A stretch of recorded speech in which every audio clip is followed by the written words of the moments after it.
اعوذ باللہ من الشیطان الرجیم بسم اللہ الرحمن الرحیم رب اشرح لی صدری ویسر لی امری واحلل عقدۃ من لسانی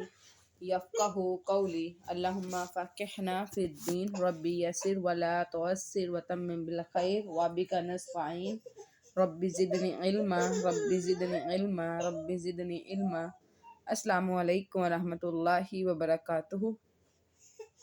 وعلیکم السلام ورحمۃ اللہ وبرکاتہ۔ کیا حال ہے آپ لوگوں کا؟ الحمدللہ، آپ کیسے ہیں؟ جی اللہ کا شکر ہے، آپ سنائیں۔ الحمدللہ، اللہ پاک کا احسان۔ دورہ قرآن میں آج ہمارا پارہ نمبر جو ہے وہ 9 ہے الحمدللہ، اور سورہ اعراف کے ہم جو بقیہ احکامات ہیں ہم بعد میں اس پارہ میں انشاءاللہ مکمل کریں گے۔ ہم اپنا پارہ جو ہے وہ سٹارٹ کرتے ہیں۔ قال الملأ الذین استکبروا، اس قوم میں سے ان سرداروں نے کہا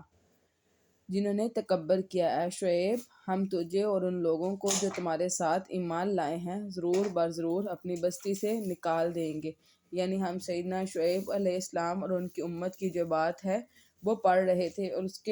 ان کی امت کے جو ایلیٹ طبقہ تھا انہوں نے کہا کہ اگر آپ اپنی اسی بات پر رہے تو ہم آپ کو کیا کریں گے، ملک بدر کر دیں گے، یا تم ضرور بضرور ہمارے دین میں واپس پلٹ آؤ گے۔ شعیب نے کہا اور کیا اگرچہ ہم ناپسند کرنے والے ہوں، یعنی آپ کے دین کی طرف واپس پلٹنا ہم ناپسند کرتے ہوں، یقیناً ہم نے اللہ تعالیٰ پر جھوٹ باندھا اگر تمہاری ملت میں لوٹ آئیں، اس کے بعد کہ اللہ نے ہمیں اس سے نجات دی ہے، اور ہمارے لیے یہ ممکن نہیں کہ ہم اس میں لوٹ آئیں مگر یہ کہ اللہ تعالیٰ چاہے۔ یعنی ہم نہیں لوٹیں گے، لیکن جو قدر ہے، قضاء جو ہے وہ اللہ کے ہاتھ میں ہے، ٹھیک ہے۔ تو اللہ تعالیٰ کے کوئی پتہ نہیں ہے کہ کل انسان جو ہے وہ کیا کرے اور اس کے نصیب میں کیا ہو، ٹھیک ہے۔ جو ہمارا رب ہے، ہمارے رب نے ہر چیز کو علم سے گھیرا ہوا ہے۔ ہم نے اللہ تعالیٰ پر بھروسہ کیا، اے ہمارے رب ہمارے اور ہماری قوم کے درمیان حق کے ساتھ فیصلہ فرما، اور تو ہی سا فیصلہ کرنے والوں میں سے بہترین ہے۔ اس دعا کو بھی بیٹا آپ لوگ جو ہے وہ انڈر لائن کر لیں۔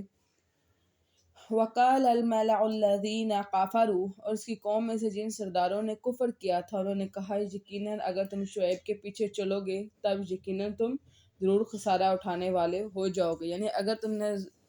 شعیب کی پیروی کی تو تم خسارہ اٹھاؤ گے۔ چنانچہ ان کو ایک زلزلے نے پکڑ لیا، پھر انہوں نے اس حال میں صبح کی کہ وہ اپنے گھروں میں گھٹنوں کے بل گرے پڑے تھے۔ جن لوگوں نے شعیب کو جھٹلایا گویا اس میں رہے ہی نہ ہوں، یعنی زلزلہ اتنا سخت تھا کہ جو قوم تھی انہوں نے اپنے آپ کو یعنی زمین کے ساتھ جو ہے وہ چپکا لیا تھا، یعنی لیٹ گئے تھے تاکہ اس کی شدت کو کم محسوس کریں، اور وہیں ان کو موت نے آ گھیر لیا تو ایسا لگتا تھا جیسے یعنی گھٹنوں کے بل اوندھ لیٹے ہوئے ہوں۔ وہ لوگ جنہوں نے شعیب کو جھٹلایا وہی خسارہ اٹھانے والے ہیں۔ سو شعیب ان سے واپس لوٹا اور کہا کہ اے میری قوم، بلا شبہ یقیناً میں نے تمہیں اپنے رب کے پیغامات پہنچا دیے تھے، یعنی اللہ رب العزت نے سیدنا شعیب کو پہلے ہی بتا دیا تھا۔ سیدنا شعیب اور ان کے جو فالورز تھے وہ اس جگہ سے نکل گئے تھے، اور پھر بعد میں عذاب آیا تھا۔ جب عذاب آ چکا تو اس کے بعد سیدنا شعیب علیہ السلام نے کہا کہ یقیناً میں نے اپنے رب کا پیغام تم کو لوگوں کو پہنچایا تھا، اور میں نے تمہاری خیر خواہی کی تو میں انکار کرنے والے لوگوں پر کیسے افسوس کروں، یعنی اگر آپ لوگوں نے دین کا انکار کیا ہے اور اب عذاب کا سامنا کیا ہے تو اب اس پہ افسوس تو نہیں بنتا۔ اور ہم نے کسی بستی میں کوئی نبی نہیں بھیجا مگر ہم نے اس کے رہنے والوں کو تنگی اور تکلیف کے ساتھ پکڑ لیا تاکہ وہ گڑ گڑائیں، یعنی آزمائش اور ابتلا جو ہوتی ہے وہ اس لیے آتی ہے کہ انسان جو ہے وہ اللہ کے زیادہ قریب ہو جائے۔ پھر ہم نے بدحالی کی جگہ خوشحالی کو بدل دیا حتیٰ کہ وہ خوب بڑھ گئے، یعنی اللہ رب العزت نے کیا کیا کہ ان کو خوشحال یعنی کشائش دے دی ان کے مال میں، ان کی اولاد میں، ان کے رزق میں۔ تو وہ کیا ہے کہ اس رزق پر جو اللہ نے عطا کیا تھا اس پر اترانے لگے، اور انہوں نے کہا کہ بلا شبہ دکھ سکھ تو ہمارے باپ دادا کو بھی پہنچے، یعنی اللہ نے آزمائش اس لیے دی تھی کہ تاکہ وہ صبر کریں اور یعنی اللہ کے آگے گڑ گڑائیں۔ تو انہوں نے کیا کہنا شروع کر دیا کہ یہ جو یعنی آتی ہے آزمائش آتی ہے یا دکھ سکھ ہوتے ہیں یہ تو اللہ کی طرف سے، یعنی یہ اللہ کی طرف سے یعنی ہمارے باپ دادا پہ بھی یعنی یہ آئے ہیں اور یہ وقتی ہوتے ہیں، ٹھیک ہے، یعنی زمانے کی گردش اس کو کہہ لیں، تو ہم نے ان کو اچانک اس حال میں پکڑ لیا کہ وہ سوچتے نہ تھے، یعنی اللہ تعالیٰ نے پہلے ان کو یعنی مال کثیر دے کے کیا کیا کہ یعنی ان کی رسی دراز کر دی، اور پھر ایک دفعہ یعنی اچانک سے ہی اس کو کھینچا۔ اور اگر یقیناً بستیوں کے لوگ ایمان لاتے، بستیوں سے مراد یہ سارے انبیاء کی بستیاں تھیں، یعنی اس سے مراد سیدنا نوح، سیدنا لوط، سیدنا موسیٰ، سیدنا عیسیٰ، ان کی امتیں تھیں، ٹھیک ہے، ایمان لاتے اور اللہ تعالیٰ سے ڈر کر رہتے تو ہم ضرور ان پر آسمان اور زمین سے بہت سی برکتیں کھول دیتے، یعنی اللہ پر اگر وہ ایمان لاتے تو اللہ ان کو کشائش عطا کرتا، لیکن انہوں نے جھٹلایا تو ہم نے اس کی وجہ سے انہیں پکڑ لیا جو وہ کمایا کرتے تھے۔ تو کیا بستیوں والے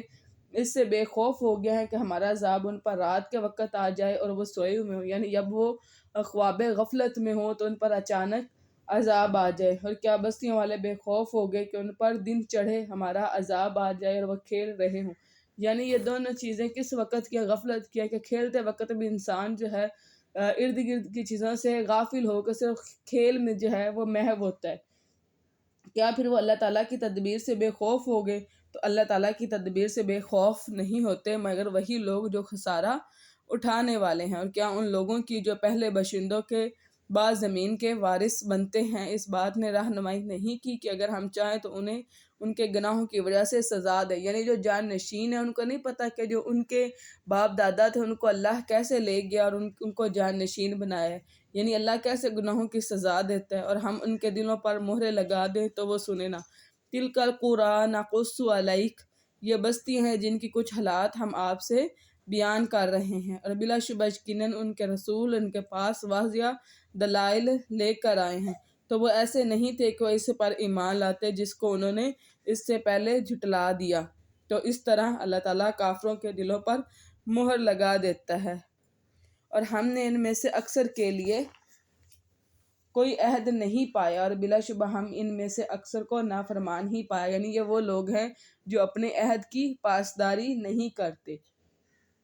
پھر ہم نے ان کے بعد موسیٰ کو اپنی نشانیوں کے ساتھ فرعون اور اس کے سرداروں کی جانب بھیجا۔ اب جو ہے وہ سیدنا موسیٰ علیہ السلام کی بات جو ہے وہ یہاں سے سٹارٹ ہوتی ہے، تو انہوں نے بھی ان کے ساتھ ظلم کیا۔ پھر دیکھو فساد کرنے والوں کا انجام کیسا ہوا، یعنی فرعون نے جو ہے سیدنا موسیٰ کا انکار کیا، اور موسیٰ نے کہا اے فرعون یقیناً میں جہانوں کے رب کی طرف سے ایک رسول ہوں، اس بات پر پوری طرح قائم ہوں کہ میں اللہ تعالیٰ پر حق کے سوا کوئی بات نہ کہوں گا، یعنی میں اس بات کا پابند ہوں کہ میں وہی بات کہوں گا جو اللہ کے لیے حق ہے۔ یقیناً میں تمہارے پاس تمہارے رب کی طرف سے ایک واضح دلیل لے کے آیا ہوں، یعنی میں ایک واضح نشانی کے ساتھ آیا ہوں، سو بنی اسرائیل کو میرے ساتھ بھیج دو۔ یعنی بنی اسرائیل جو قوم تھی وہ فرعون کے جو ہے وہ یعنی غلام قوم تھی، اور یہ ان کے اوپر جو ہے وہ ظلم کیا کرتے تھے، اور جو یعنی گھٹیا کام تھے وہ ان سے کروایا کرتے تھے۔ سیدنا موسیٰ علیہ السلام نے کہا کہ ان کو آزاد کر دو اور اس قوم کو میرے ساتھ بھیج دو۔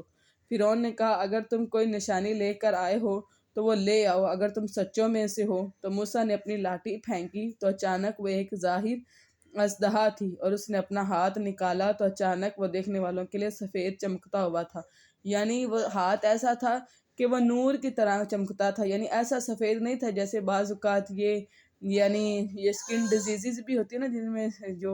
اسکن کا کلر چینج ہو جاتا ہے، وہ نہیں تھا بلکہ نور کی طرح روشن تھا۔ فرعون کی قوم میں سے سرداروں نے کہا یقیناً یہ ضرور بڑا ماہر جادوگر ہے۔ جب انہوں نے یہ نشانیاں دیکھے تو انہوں نے سیدنا موسیٰ علیہ السلام کو جادوگر کہا، وہ چاہتا ہے کہ تمہیں تمہارے زمین سے نکال دے تو تم کیا حکم دیتے ہو؟ یعنی اب ان کو پتہ تھا فرعون کا جو غلبہ ہے وہ سب پر سیدنا موسیٰ کا جو ہے وہ غلبہ سب پر چھا رہا ہے، تو انہوں نے کیا کام کیا کہ وہ جو یعنی بات لے کر آئے تھے اس کو ری ڈائریکٹ کر دیا، یہ کہنے کے بجائے کہ یہ اللہ کا پیغام ہے، اس کو یہ کہا کہ یہ صرف اس لیے کر رہا تاکہ وہ اس ملک میں حکومت کر سکے۔ انہوں نے کہا اسے اور اس کے بھائی کو انتظار میں رکھو اور تم شہروں میں جمع کرنے والے بھیج دو، وہ آپ کے پاس ہر ماہر جادوگر کو لے آئیں۔ اور جادوگر فرعون کے پاس آئے، انہوں نے کہا اگر ہم غالب رہے تو ہمارے لیے ضرور کچھ صلہ ہوگا، یعنی یہ ایسے فالورز ہیں جو اپنے دین کو ڈیفینڈ کرنے کے لیے جو کیا ہے اجرت مانگ رہے ہیں۔ فرعون نے کہا ہاں، یعنی فرعون نے کہا کہ ہاں میں آپ کو اجرت دوں گا تاکہ وہ دل و جان سے جو ہے